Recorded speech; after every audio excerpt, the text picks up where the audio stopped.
Rheoli, ysmygu ac alcohol wrth aros am eich apwyntiad brys. Pam mae pobl yn ysmygu ac yn yfed? Gall bywyd fod yn brysur ac yn straen ar y degau. Mae'n ddealladwy bod pobl yn datblygu arferion y maent yn teimlo sy'n lleihau straen. Ond weithiau, mae rhain yn dod yn arferion nad ydyn nhw'n helpu, ac mewn gwirionedd, gallant fod yn niweidiol i'n iechyd.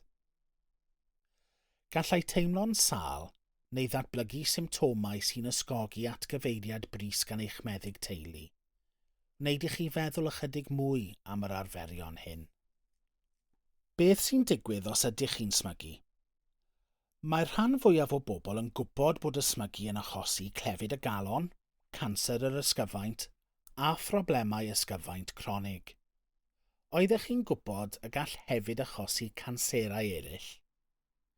Mae mwg sigarets yn cynnwys cemegau niweidiol a all niweidio'r DNA ynghelloedd ein corff.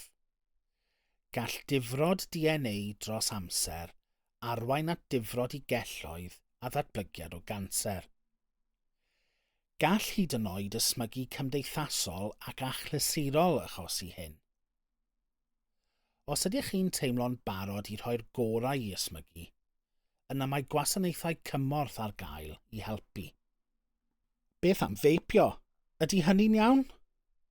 Efallai eich bod wedi dechrau feipio i helpu gyda rhoi'r gorau i ysmygu.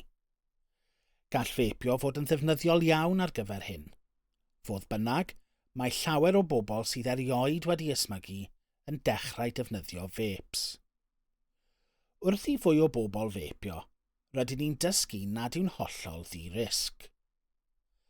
Os hoffech drafod lleihau neu atal eich feipio, mae cyngor defnyddiol iawn ar gael ar wefan y gig. Beth am alcohol?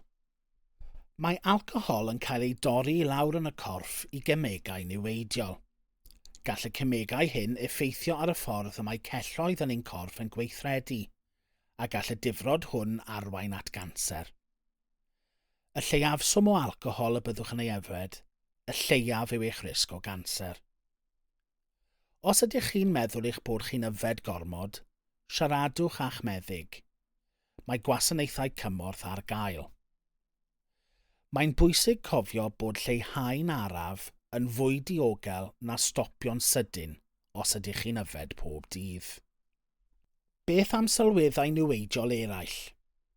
Os ydych wedi bod yn defnyddio sylweddau niweidiol eraill, neu gyffuriau, a hoffech leihau neu atal ei ddefnyddio, bydd eich meddygfa deuluol yn gallu helpu, a rhoid chi mewn i gyswllt â phobl fydd yn gallu cynnig cymorth.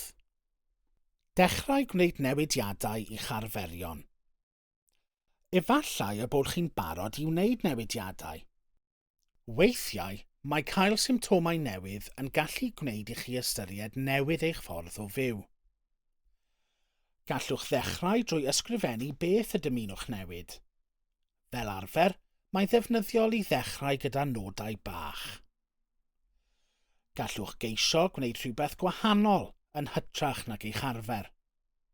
Enghraifft, os ydych yn ysmygu neu yn yfed pan dydych o dan bwysau, tybed a fedrwch gwrando ar gerddoriaeth, galw ffrind, neu mynd am dro yn lle.